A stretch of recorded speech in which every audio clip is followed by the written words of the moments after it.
Hello, मैं राजेश चंद्र जोशी आपके लिए प्रस्तुत करने जा रहा हूँ इकोनॉमिक्स का महत्वपूर्ण विषय वस्तु value of output and value added method. और इसमें हमने पहले वीडियो में देखा था national income and it's 8 concept समझ चुके हैं। अब हमने यह भी जाना कि नेशनल इनकम, प्राइवेट सेक्टर इत्यादि। तो आज जो इस वीडियो में है हम समझने की कोशिश करेंगे third point value added method, जो कि बिल्कुल ये प्रोडक्शन मेथड की तरह ही होता है और इसको समझते हैं वैल्यू एडेड के रूप में। यहाँ इसे प्रोडक्शन लिखा है, यहाँ इसको वैल्यू एडेड के रूप में समझेंगे। और इस पार्ट में हम जो कंसेप्ट लेंगे कि वैल्यू एडिशन किस तरह से होता है और वो कैसे निकाला जाता है, इसका न्यूमेरिकल भी देखना होगा। तो हम पढ़ते हैं इस विषय को, समझते हैं मेजरमेंट ऑफ नेशनल इनकम में value added method. Dear student, आज जो हम अर्थशास्त्र का विषय लेने वाले हैं वह है राष्ट्रीय आय मापन में उत्पादन का मूल्य, अर्थात उसमें हम पढ़ेंगे सकल मूल्य वृद्धि एवं शुद्ध मूल्य वृद्धि एवं न्यूमेरिकल भी इसमें पढ़ना चाहिए। तो देखिए, ये जो हमारा राष्ट्रीय आय है, राष्ट्रीय आय अर्थात नेशनल इनकम, राष्ट्रीय आय का मापन, राष्ट्रीय आय का मापन, ये हमारा विषय वस्तु है। इसमें हमने जो पढ़ लिया है वो है नेशनल इनकम के 8 कंसेप्ट, ये हम पढ़ चुके हैं। अब हमने देखना है कि राष्ट्रीय आय, national income and private income and personal income and PDI, personal disposable income, ये भी हम जानना चाहेंगे, नेशनल डिस्पोजेबल इनकम। और इसके अलावा एक मेथड जो मैंने बताया कि उत्पादन का मूल्य, उत्पादन मूल्य,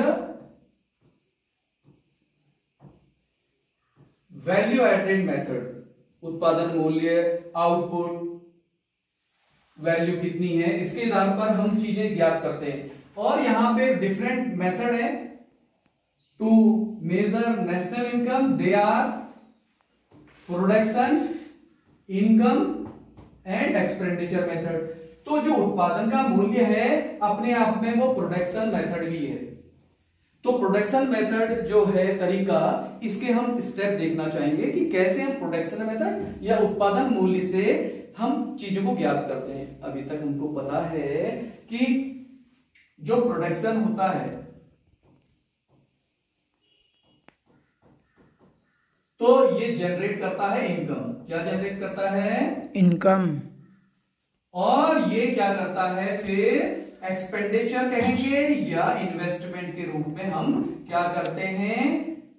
एक्सपेंडिचर, व्यय करते हैं। और ये किसके रूप में होता है? इन्वेस्टमेंट के रूप में। किस रूप में? इन्वेस्ट। ये एक प्रोसेस है, ये लाइफ लॉन्ग प्रोसेस है, क्योंकि हमारी आवश्यकताएं अनंत हैं और प्रोडक्शन चलता रहता है, ये इनकम जनरेट करता है। कल मैंने बताया था कि जितनी सप्लाई हुई, पूरे कीन्स की थ्योरी में भी समझाया था कि जो एग्रीगेट सप्लाई होती है वो बराबर होती है किसके? जो हमारे NDP factor cost, market price होता है, या जीडीपी मार्केट प्राइस के बराबर ग्रॉस, इसको मान लेते हैं हम ग्रॉस जीडीपी मार्केट, और ये बराबर होता है साधन लागत के बराबर। जितनी भी देश में साधन लागत आई उसके बराबर। इससे लाभ यानी कि प्रॉफिट और इंटरेस्ट, लगान, रेंट और मजदूरी, और ये मैंने बताया था ये तो ओपीएस है, ऑपरेटिंग सिस्टम है, ऑपरेटिंग सरप्लस है, और ये लेबर, पारिश्रमिक, ये सब जनरेट हो रही है इनकम। तो जो भी इनकम जनरेट हुई प्रोडक्शन के माध्यम से ये बराबर होते हैं, ये मैंने कल समझाया था। यानी कि अगर कोई चीज प्रोडक्शन हुई तो उसके 2 हिस्से बनेंगे, एक इनकम और आय के 2 हिस्से, वो 2 चीज से इस्तेमाल करना चाहेगा। टोटल इनकम जो जनरेट हुई, या तो वो एक्सपेंडिचर करेगा, खर्चा करेगा इन्वेस्टमेंट के रूप में, या बचत कर लेगा और उपभोग में खर्च कर लेगा। अपना पैसा जो है उपभोग के रूप में करेगा, इन्वेस्टमेंट में, कंजम्पशन में भी खर्च करेगा, इन्वेस्टमेंट में भी करेगा। ये हम अच्छी तरह समझ चुके हैं कि जो व्यय है वह 2 रूप में आता है, कंजम्पशन और इन्वेस्टमेंट में। तो फिर क्या होगा, ये किसको प्रेरणा देगा, फिर से प्रोडक्शन होगा। जब इन्वेस्टमेंट किया है तो प्रोडक्शन होगा, और क्योंकि मनुष्य की आवश्यकताएं निरंतर चलती रहती हैं, इसलिए प्रोडक्शन भी होता रहता है, इनकम जनरेट होती रहती है, और वह बचत और उत्पादन में और इन्वेस्टमेंट में इन्वेस्ट करता रहता है। तो ये एक प्रोसेस है। अब हम समझना चाहते हैं कि इस प्रोसेस में कितने मेथड से हम फिर जैसे इनकम है, एक्सपेंडिचर है एंड प्रोडक्शन, ये दिखाता है कि हम 3 तरीके से मेथड से हम इनकम जनरेट कर सकते हैं। ये जो प्रोसेस है इसमें हमने बताया, अगर इसको सेपरेटली देखें, हम यहां पे बता रहे हैं कि ये बराबर है साधन लागत के, यानी कि जितनी भी इनकम जनरेट हो रही है उसके बराबर प्रोडक्शन है, और प्रोडक्शन कितने के बराबर है, जितना भी एक्सपेंडिचर हो रहा है। एक्सपेंडिचर हम किसमें करते हैं, या तो हम इस रूप में रहता है एग्रीगेट सप्लाई जो रहती है, या तो हम कंज्यूम करेंगे या इन्वेस्टमेंट करेंगे, जो हमारा बचत किया हुआ सेविंग है, ये सब मिला के एक्सपेंडिचर मेथड से हमको बताता है। ये 3 तरीके हमारे पास रहेंगे। तो आज हम कौन सा तरीका लेने वाले हैं, उत्पादन मूल्य, जो कि प्रोडक्शन मेथड से रिलेट करता है। आउटपुट क्या है, उत्पादन का मूल्य क्या है, उत्पादन का मूल्य, ये हमारे जीडीपी मार्केट प्राइस की तरह ही इसकी भी परिभाषा आएगी, जो हमने जीडीपी मार्केट प्राइस में परिभाषा समझी थी एक कंसेप्ट में।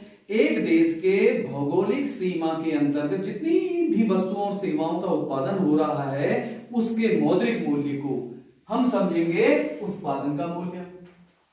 लेकिन अगर हम इसको एक फॉर्मूले के रूप में बताना चाहें, तो जितनी भी वस्तुएं सेवाएं हैं उनको हम क्या करेंगे, बाजार में बिक्री करेंगे। क्या करेंगे, बिक्री। यानी कि हम इसको 2 कंडीशन में उत्पादन की वैल्यू ज्ञात करेंगे। पहली स्थिति, यदि सारा का सारा माल देश में बिक गया, जितनी भी वस्तु सेवा बनी थी वह सारी की सारी बिक गई, तो सूत्र आपके लिए होगा बिक्री। क्या होगा, बिक्री। बिक्री, sales, that mean sales. Value of output is equal to about the total sales of a country if all the production is sold out। पूरे देश का जितनी भी वस्तुएं सेवाएं सब बिक गई हैं, तो ये सूत्र रहेगा। सेकेंड फॉर्मूला जो आपका रहेगा, ग्रॉस वैल्यू एडेड या वैल्यू आउटपुट जो रहेगा, वो क्या रहेगा आपके लिए, उत्पादन का मूल्य। वह रहेगा यदि आपका सेल यानी कि बिक्री और delta stock, plus delta stock, ये स्थिति कब रहेगी, यदि अनबिका, ये सारा बिक गया, सभी बिक्री, और ये सारा माल, सारा लिख देते हैं, सारा बिक्री हो गया माल, यहां पे अनबिका, कुछ माल अनबिका है, तो इससे हम उत्पादन का मूल्य ऐसे ज्ञात करेंगे। यानी कि ये जो वैल्यू है, जितनी भी चीज प्रोड्यूस हुई थी अभी मैंने बताया, वो जीडीपी मार्केट प्राइस के बराबर होगी, यानी कि देश के अंदर होगी। अब इसको ज्ञात करने के लिए हमारे पास स्टेप्स हैं कि हम सबसे पहले क्या ज्ञात करेंगे, कि पहला स्टेप, वैल्यू अगर हमको निकालनी है तो पहला स्टेप में देखते हैं, पहला कदम, पहला स्टेप क्या होगा। सबसे पहले हम देखेंगे उत्पादन का क्षेत्र, उत्पादन का विभाजन करेंगे, उत्पादन का वर्गीकरण करेंगे। क्या करेंगे, classification of production, classification of production. तो कितने में कहां कहां उत्पादन होता है वो शामिल करें या नहीं करें, ये भी देखना होगा। जैसे इसके अंतर्गत आएगा सबसे पहले प्राइमरी सेक्टर। क्या, प्राइमरी सेक्टर सुना है ना, प्लस फिर देखेंगे हम सेकंड पॉइंट, पहले हमने प्राइमरी सेक्टर देखा, दूसरा क्या देखेंगे, सेकेंडरी सेक्टर में कौन सा काम होते हैं, तीसरा हम क्या देखेंगे, टेरिशरी सेक्टर में कितने काम होते हैं। ये 3 क्षेत्र हैं, प्राथमिक क्षेत्र, द्वितीयक क्षेत्र और तृतीयक क्षेत्र। इसका वर्गीकरण करेंगे, उत्पादन किस क्षेत्र में हुआ है और उसको शामिल करें ना करें। अगर जैसे किसी ने कार्य किया है कि ब्रोकर का काम कर रहा है या उसने कमीशन लेने का काम कर रहा है, तो उसे शामिल नहीं करेंगे राष्ट्रीय आय में। लेकिन एक व्यक्ति स्वयं अपने मकान में रह रहा है, तो या वह अपनी दुकान, स्वयं की दुकान में अपनी दुकान चला रहा है, तो लेकिन उसके वैल्यू को हम जोड़ेंगे नेशनल इनकम में, प्रोडक्शन में, ठीक है। अब सेकंड काम ये हमको समझ में आया कि हमको तीनों में वैल्यू देखनी है, उत्पादन का मूल्य देखना है। प्राइमरी सेक्टर में कितना मिला भाई, कितनी बिक्री हुई, सेकेंडरी सेक्टर में कितनी बिक्री हुई, टेरिशरी सेक्टर में कितनी वृद्धि हुई, कितना उत्पादन हुआ। अगर हम ये जान जाएंगे तो एक फॉर्मूला हमारा यही बन जाएगा कि gross value is equal to income from private sector, मूल्य वृद्धि, value added in primary sector plus value added in secondary sector, third is value added in tertiary sector. Second चीज हमने जो जाननी है वैल्यू एडेड मेथड के लिए कि इसमें क्या शामिल करें और क्या ना करें। तो सबसे पहले हमने निकालना क्या होगा, अंतिम उत्पाद जानना होगा। क्या जानना होगा, फाइनल प्रोडक्ट, अंतिम उत्पाद यानी कि फाइनल प्रोडक्ट। ये सेकंड स्टेप है, हमको ये करना पड़ेगा, फाइनल प्रोडक्ट जानना है। और क्या जानना है, इसके इंटरमीडिएटरी प्रोडक्ट भी जानना है, इंटरमीडिएटरी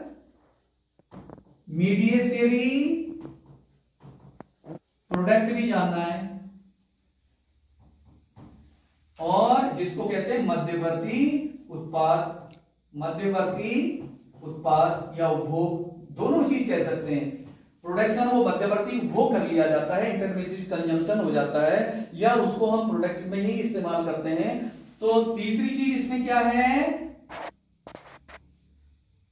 कंजम्पशन ऑफ कैपिटल, पूंजी का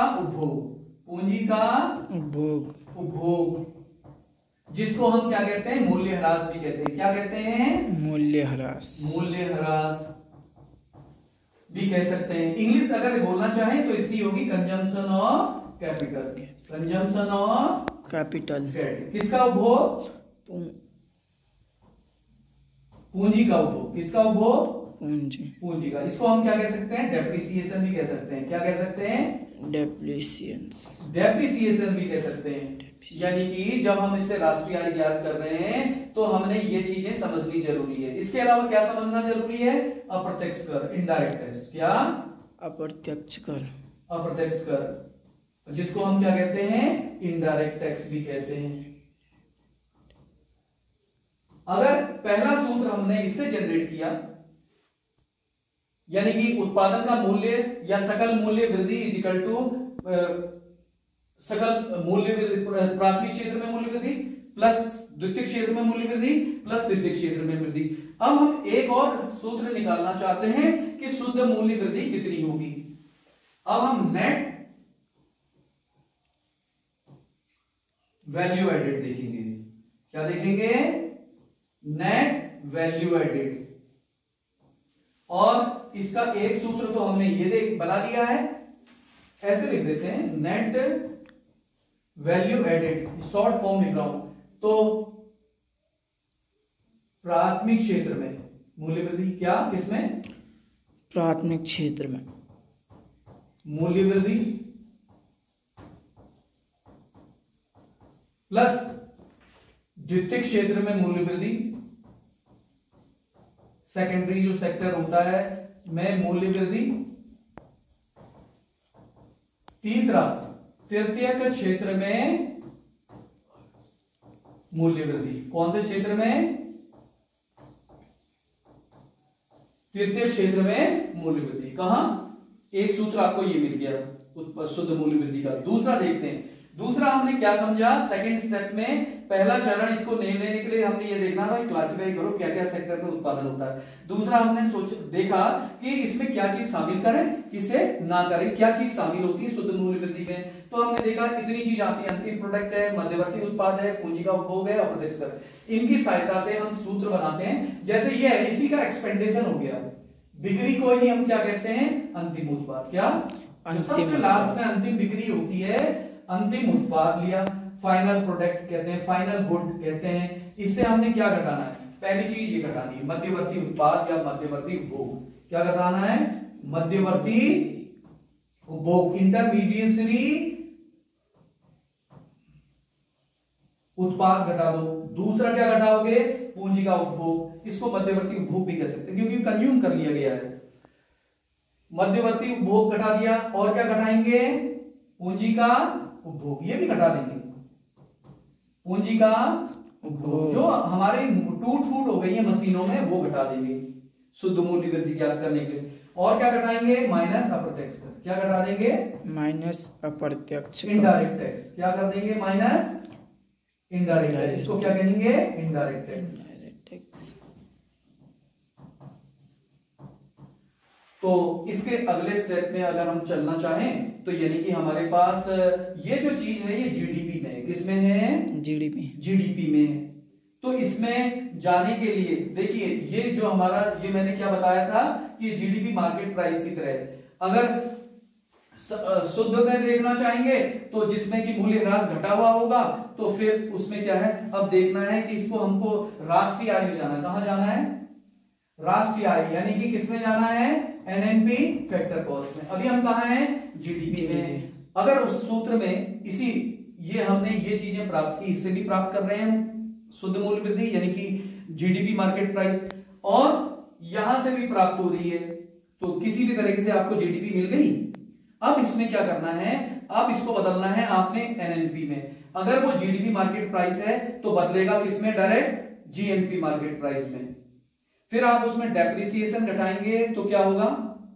देखिए यहां आपने क्या घटा दिया? डेप्रिसिएशन घटा दिया ना, तो ये क्या होगा इस समय? अब नेट वैल्यू एडेड क्या होगा? NDP market price. क्या होगा ये? NDP market price. और यहां पे खाली अगर बिक्री बताइए, घटाया नहीं है मूल्य ह्रास, तो ये क्या है? GDP market price. समझ गए? अभी ये घरेलू में क्षेत्र में है। तो थर्ड स्टेप पढ़ने से पहले हम यही संबंध जानना चाहते हैं, वैल्यू एडेड का अंतिम उत्पाद और मध्यवर्ती उपभोग को समझना चाहते हैं। इससे न्यूमेरिकल आते हैं। तो एक छोटा सा न्यूमेरिकल हम करके देखते हैं, और इसको ज्ञात करने के दो तरीके हैं जो हम सकल मूल्य वृद्धि या अब हम देखना चाहते हैं कि एक उदाहरण के द्वारा समझना चाहते हैं। मान लिया जाए उत्पादन का स्तर क्या है। सबसे पहले ले रहे हैं हम उत्पादन की स्थिति में, उत्पादन की स्थिति या स्तर। दूसरा हम लेंगे कि अंतिम उत्पाद। क्या लेंगे? अंतिम उत्पाद। फिर लेंगे मध्यवर्ती उत्पाद। क्या लेंगे? मध्यवर्ती उत्पाद। इसी को हम और भी शब्द से समझ सकते हैं, मध्यवर्ती उत्पाद। फिर क्या है? मूल्य वृद्धि। हम यहां जो सवाल होते हैं इनको ऐसे ही विभाजन करके समझ सकते हैं। यहां क्रम संख्या लिखना चाहें तो 1 2 3 4 लिख सकते हैं। सबसे पहले हम समझते हैं उत्पादन का स्तर क्या है, किस स्थिति में ये बना हुआ है। उत्पादन का स्तर जो है हमारा, अगर गेहूं है, क्या चीज है? गेहूं। दूसरा स्तर क्या हो सकता है? उसको पिसा के मैदा बनाया जा सकता है। तीसरा स्तर क्या हो सकता है? डबल रोटी बन सकती है। इससे क्या बन सकती है? डबल रोटी बन सकती है। ब्रेड बन सकती है। और चौथे स्टेप में क्या हो सकता है? डबल रोटी की बिक्री हो सकती है। क्या हो सकती है? डबल रोटी की बिक्री। ये हमारे पास 4 स्तर हैं। हम अंतर समझने की कोशिश करना चाहते हैं यहाँ पे कि अंतिम उत्पाद, मान लिया जाए एक किसान ने पहले से ही गेहूं के बीज बचा रखे थे और उससे उसने बीज नहीं खरीदे बल्कि उत्पादन कर दिया खेतों में 1600 रुपए का। कितने रुपए का? 1600। और लेकिन उसके लिए मध्यवर्ती उत्पाद या खर्च जो था वो कुछ नहीं था, वो बीज कहीं से खरीद के नहीं लाया। और मूल्य वृद्धि कितनी हो गई? 1600। अब देखो यहां पे मैदा वाला जब खरीदेगा, मैदा बनाने के लिए गेहूं खरीदेगा। क्या खरीदेगा? गेहूं खरीदेगा। तो इसके लिए फाइनल गुड वह क्या है? गेहूं नहीं है इसके लिए, बल्कि क्या है? मैदा बाद में बेचेगा। खरीदा मध्यवर्ती उत्पाद गेहूं कितने में खरीदा इसने? कितने में खरीदेगा? 1600। जितने के ये उत्पादन हुआ है गेहूं का। अच्छा, अब इसने ये जब बेचेगा, अंतिम उत्पाद कितने का बेच रहा है? मान लिया जाए 2400। तो इसने मूल्य वृद्धि कितनी की, यानी कि कितनी इनकम जनरेट हुई इसमें इस अवधि में? 1600 को खरीदा, 2400 में मैदा बना के बेचा, तो कितनी इनकम जनरेट हुई? 800। कितनी 800। और ये हम क्रम से लिखेंगे, यूनिट के नीचे यूनिट, 10 के नीचे 100 और 1000 के नीचे मिला के चलेंगे। डबल रोटी वाले ने इससे खरीद लिया भाई मैदा, लाओ भाई अपना मैदा लाओ, हम 2400 का खरीदेंगे, और ये फिर बेच दिया इन्होंने 3200 का। कितने का? 3200 की। तो इसमें कितनी इनकम जनरेट हुई? ये तो फाइनल गुड है जी सर। और यहाँ पे जो निकल रही है वो क्या है? 800 है, 800 मूल्य वृद्धि हो रही है एक्चुअल में, जो हमारा जनरेशन हो रहा है। तो 24 से कितना? 800 हुई। बिल्कुल सही कहा आपने। और अब देखो, ये डबल रोटी ने जब बिक्री की, डबल रोटी बन गई है, अब वहां से बेकरी से लाके दुकानदार ले आए और दुकानदारों ने इसको बिक्री की 3600 में, और खरीदा टोटल लोगों ने कितने में? 32। सारी बिक्री एक ले आया दुकानदार, 3200 में खरीदी डबल रोटी वाले से, और इसने क्या किया? बेच दी। अब ये कितना अंतर दिख रहा है? 400। देखिए, अब दो तरीके से हम मूल्य वृद्धि ज्ञात कर सकते हैं, यानी कि जो वैल्यू आउटपुट ज्ञात कर सकते हैं। या तो इसको ले लो, या तो इसको ले लो, इसे, ये वाले को, ये अंतिम उत्पाद यहां से ले लो, और इसका टोटल तो ज्यादा आएगा। देखें, 0 0 0 0 0 0 0 0 6 4 10 12 6 18 1 80 2 4 7 3 10। ये आ रहा है क्या आपके लिए? पूरा अंतिम उत्पाद तो यहां हो गया, लेकिन इसका ग्रैंड टोटल कितना आ रहा है? 10,800। अंतिम उत्पाद ये है। या तो हम अंतिम उत्पाद को मानते हैं, या सकल मूल्य वृद्धि जितनी हुई।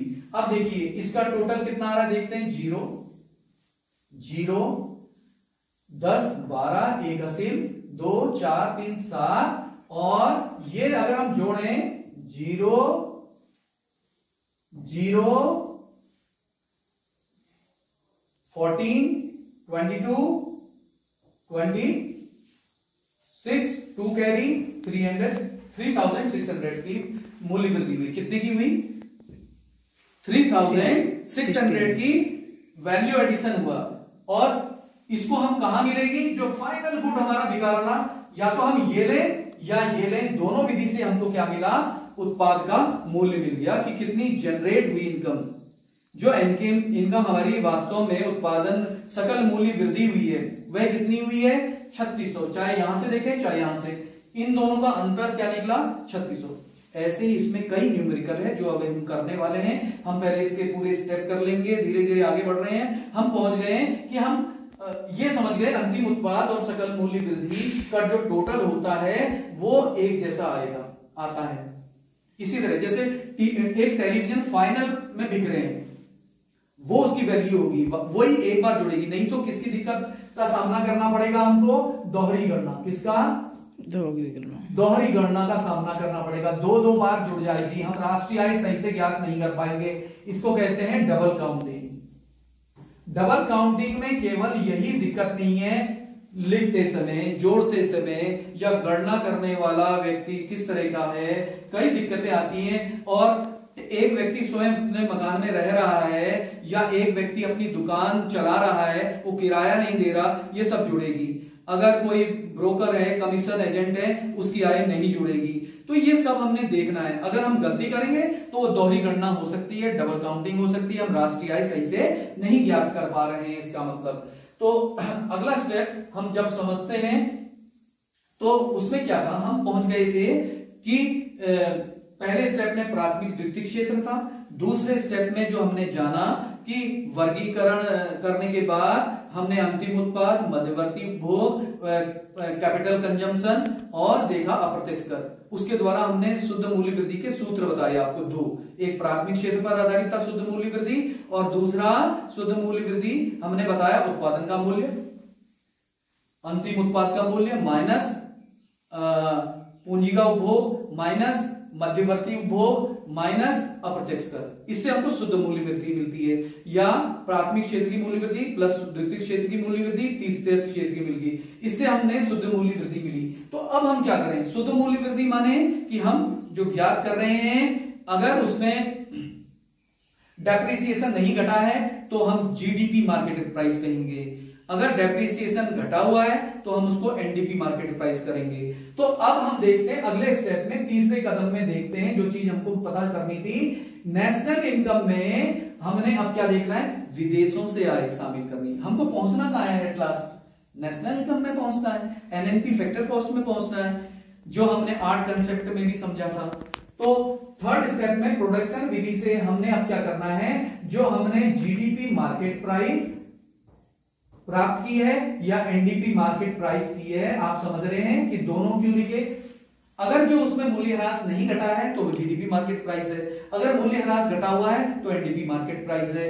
इसमें अगर हम ये क्या जोड़ेंगे आप, विदेशों से प्राप्त आय, क्या जोड़ेंगे, विदेशों से प्राप्त आय, विदेशों से प्राप्त आय, इनकम फ्रॉम एब्रॉड। तीसरे स्टेप में हम ये करेंगे, इनकम फ्रॉम एब्रॉड। ये हमने समझ लिया।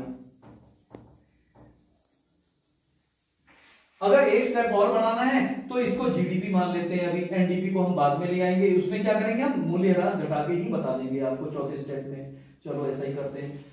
तो इससे आपको क्या मिल गया, इससे आपको क्या मिला बच्चों, जीएनपी मार्केट प्राइस। क्या मिल गया, जीएनपी मार्केट प्राइस। हाँ, जीएनपी मार्केट प्राइस में हम पहुंच चुके हैं। अब हम अगला स्टेप में जाते हैं, फोर्थ स्टेप में जाते हैं। अब हम पहुंच चुके जीएनपी मार्केट प्राइस में, अब फोर्थ स्टेप में पहुंचे।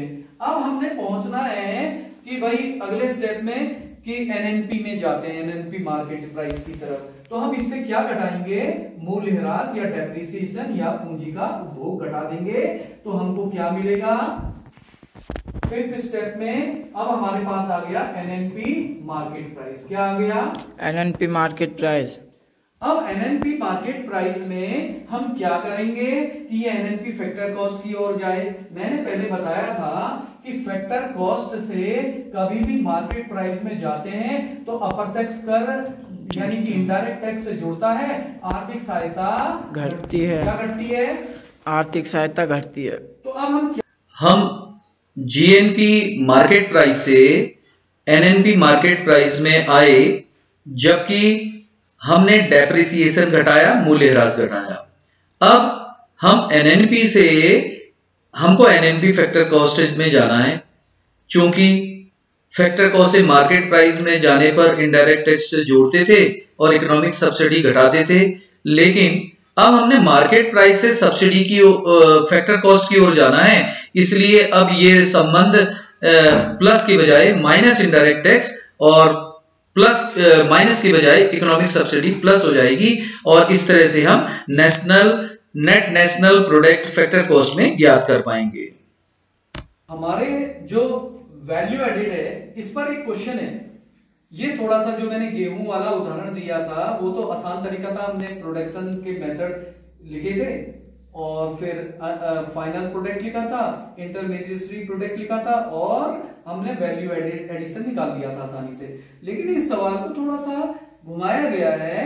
आपके लिए क्या दे रखे हैं, निम्नलिखित आंकड़ों के आधार पर आपने क्या करना है, सी उद्योग, ये लिखा है सी इंडस्ट्री है, जो सी इंडस्ट्री है उसने कितना वैल्यू एडिशन किया, कितनी मूल्य वृद्धि की, उसका कैलकुलेशन करना है। तो क्वेश्चन जो आपके पास है वो ऐसा है, sale by industry A to B 20 और किसमें है 1000 रुपीज में, और ये आइटम्स है different. Value added by industry B 40, ये सीधा वैल्यू एडिशन दे दिया है, जबकि यहां सेल लिखा है A to B 20, value added by industry 30, ये भी क्या है वैल्यू एडेड है इंडस्ट्री डी द्वारा, बी द्वारा हमको मिल रही है। फोर्थ है sale by industry C to D, sale की जो सी ने डी के लिए वो 70 है और फाइनल सेल 130 है। अब आपसे पूछ रहा है कि how much C industry generates the income, C उद्योग ने कितनी मूल्य वृद्धि की थी। तो हम देखना चाहते हैं, सबसे पहले हम इसका जब आंसर सॉल्यूशन निकालेंगे तो हम लिखेंगे ए इंडस्ट्री द्वारा या ए उद्योग द्वारा की गई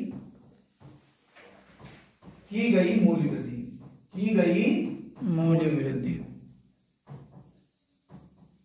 कितनी है, देखिए बताइए।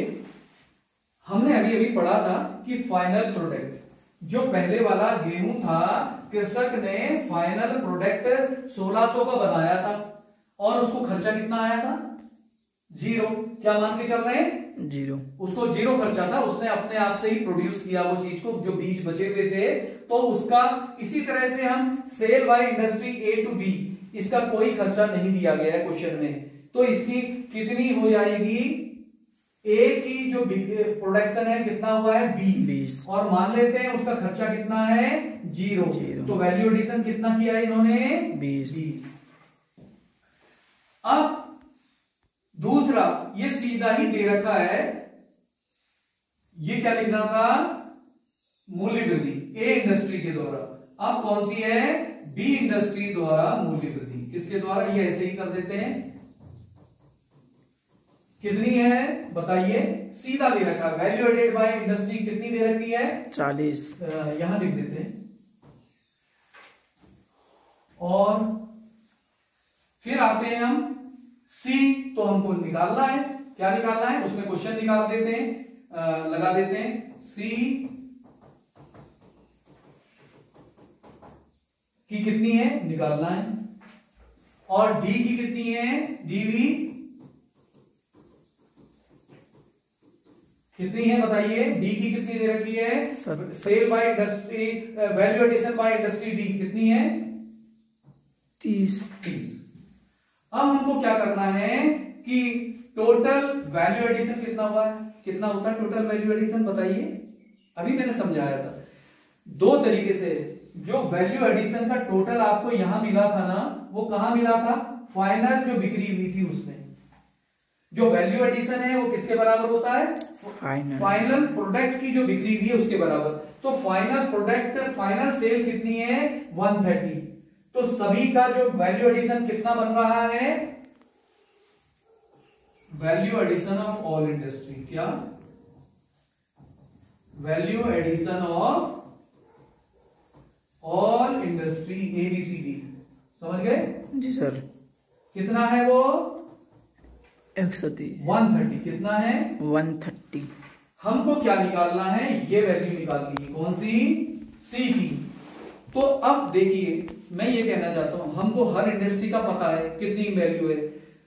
ए का पता है, बी का पता है, डी का पता है, सी की निकालनी है। तो सी की वैल्यू निकालने के हम टोटल में से बाकियों को घटा देंगे, बाकियों का योग करके, तो हमको मिल जाएगी सी की। सी का क्या मिल जाएगा? वैल्यू मिल जाएगी। तो देखते हैं। तो हम क्या करते हैं, यहां अभी जगह थी, यहां सवाल मैं बना देता हूं। तो अब हम कर लेते हैं इजिकल टू, यहां पे लिख देते हैं value added of C industry, value addition of value added by C industry. क्या? Value added by C industry. Total final product है ना, अंतिम उत्पाद जो है उससे हम क्या करा देंगे? माइनस कर देंगे किसको? A plus B plus D को। ठीक है? तो कितना मिलेगा? टोटल कितना है? 130 माइनस इनका टोटल कितना आएगा?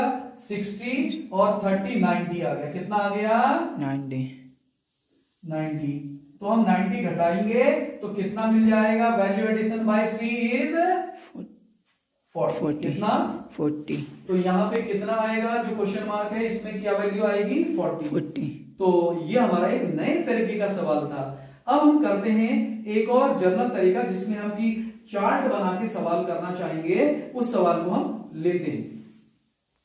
थोड़ा पीछे होना पड़ेगा। अब हमने क्या करना है, एक और सवाल बना रहे हैं। अब ये थोड़ा सा और हटके है, इसमें थोड़ा सा अंतर आएगा।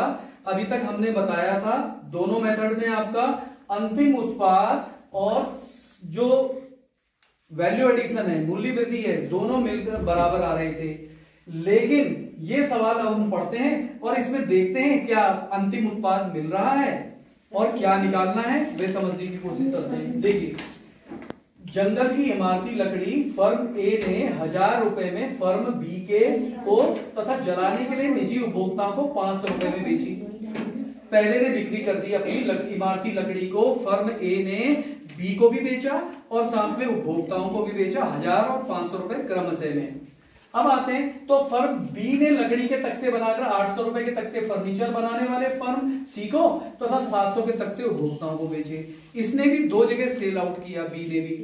थर्ड है फर्म सी ने 1000 रुपए का फर्नीचर निजी उपभोक्ताओं को और सरकारी दफ्तर को 500 रुपए में बेचा। अब निकालना क्या है, सवाल में निकालना, आकलन कीजिए कि फर्म ए बी सी द्वारा कितनी मूल्य वृद्धि हुई, सकल उत्पादन मूल्य का भी ज्ञात कीजिए। हमको क्या भी ज्ञात करना है, सकल मूल्य वृद्धि कितनी हुई। तो हम ये देख लेते हैं कि सबसे पहले इसमें क्या लिखेंगे, हम यहां लिखते हैं सीरियल नंबर या क्रमांक 1 2 3 4। तो फिर लिखेंगे कि यहां पे बिक्री कितनी हुई, सेल आउट कितनी हुई, सेल लिख देते हैं। फिर लिख देते हैं इंटरमीडिएटरी कॉस्ट, मध्यवर्ती लागत कितनी है। वहां पे हमने क्या लिखा था, उत्पाद लिखा था, मध्यवर्ती उत्पाद की लागत होगी, वैसे ये मध्यवर्ती उत्पाद की लागत, लागत लिखना चाहिए था वहां भी शब्द, तो उत्पाद लिखा था, मध्यवर्ती लागत है ये। और यहां पे मूल्य वृद्धि क्या आएगी, मूल्य वृद्धि। सबसे पहले ए ने ए सेल टू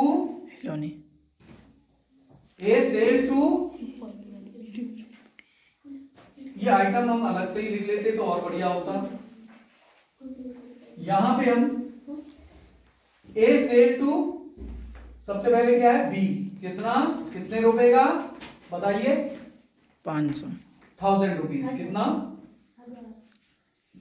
और ए ही ने किसको बेचा, ए ने बी को बेचा और साथ में किसको बेचा, निजी उपभोक्ताओं को, किसको, उपभोक्ता, कितने में, 500। तो ये टोटल इसका 1500 हो गया। लागत क्या दी है, कुछ लागत कुछ नहीं दी इसके लिए, ये डैश हो गया। तो वैल्यू एडिशन कितना हुआ, 1500। सेकंड पोजीशन हम देखते हैं, नाउ फर्म बी जो है, फर्म बी ने किसको बेचा, 800 रुपए के तख्ते फर्नीचर बना के सी को बेचा। फर्म बी सेल टू सी 800 रुपए और 700 रुपए में बेचा उपभोक्ताओं को, उपभोक्ता को कितने का बेचा, 700। इसका टोटल भी कितना आ गया, 1500। लेकिन इसने ए ने फर्म बी को बेचा था तो इसको क्या भी आई थी, लागत भी आई थी। क्या आई थी, खर्चा भी करना पड़ा था ना, बी वाले ने खर्चा भी करना पड़ा था। ए से जो लकड़ी खरीद के वो लाया उसको वो क्या किया, उसने खर्चा किया, उस पर क्या किया था, खर्चा। कितने रुपए का, 1000 रुपए का। 1500 माइनस 1000 कितने की वैल्यू एडिशन हुई, 500 की। अब थर्ड पोजीशन में आते हैं। नाउ फर्म सी क्या कर रही है, फर्म सी ने 1000 का फर्नीचर निजी उपभोक्ताओं को बेचा। किसको बेचा, उपभोक्ताओं को, निजी उपभोक्ताओं को बेचा। कितने का, 1000 रुपीज। और 500 का सरकारी दफ्तर को, फर्म सी ने सरकारी दफ्तर को कितने का बेचा, 500 रुपए का। तो कितने हो गए, ये भी 1500। लेकिन फर्म बी ने लकड़ी के तख्ते 800 रुपए के तख्ते फर्नीचर सी को बेचे थे, तो इसको कितनी एक्सपेंडिचर आई थी, 800। तो 15 में से 800 गए, कितने हुए, 700। अब देखिए बताइए, अब आंसर में नीचे लिखेंगे, आंसर में नीचे जो लिख देंगे आप, क्या लिखेंगे, पहला question firm A B C की मूल्य वृद्धि लिखेंगे। आंसर जो है ए की मूल्य वृद्धि कितनी है बताइए, ए का वैल्यू एडिशन कितना है, 1500 रुपए, 1500 रुपए लिखना पड़ेगा। और बी का कितना है, 500 रुपए। सी का कितना है, 700 रुपए। और सकल मूल्य वृद्धि भी जो चौथा क्वेश्चन पूछा है, सकल उत्पादन का मूल्य भी ज्ञात कीजिए। तो आउटपुट, वैल्यू आउटपुट इज सकल मूल्य वृद्धि, उत्पादन मूल्य या कुछ भी लिखो, कितना होगा, 1500 प्लस 500 प्लस 700, कितना हो जाएगा ये, 2700 रुपए। तो हमने इस तरह से ये क्वेश्चन निकाल। लेकिन एक बात है कि जैसे मैंने पहले क्वेश्चन में और सेकंड क्वेश्चन में बताया था कि आपकी जो है यहाँ पे जो अंतिम उत्पाद होता है वो इसके बराबर होता है, लेकिन यहाँ तो अंतिम उत्पाद कहीं है ही नहीं। कहीं है दिख रहा अंतिम उत्पाद? तो यहाँ पे मिलेगा नहीं। यहाँ पे ये दो डिफरेंटली चीज हैं। तो इस तरह से अगर हम समझाना चाहें और भी क्वेश्चन जो समझाना चाहेंगे तो हम इसी तरह से टेबल बना लेंगे और आंसर को हम आसानी से निकाल सकते हैं। और जैसे जो भी क्वेश्चन होंगे उसमें फर्म ए, जैसे गेहूं की जगह हमारा फर्म ए आ सकता है, फर्म बी आ सकता है, फर्म सी आ सकता है। इस तरह मैंने ये दो क्वेश्चन आपको अभी समझाए हैं और आपको आशा करता हूं और भी आप सवाल प्रैक्टिस करेंगे और अगले वीडियो में और भी क्वेश्चन करने की कोशिश करेंगे। Thank you.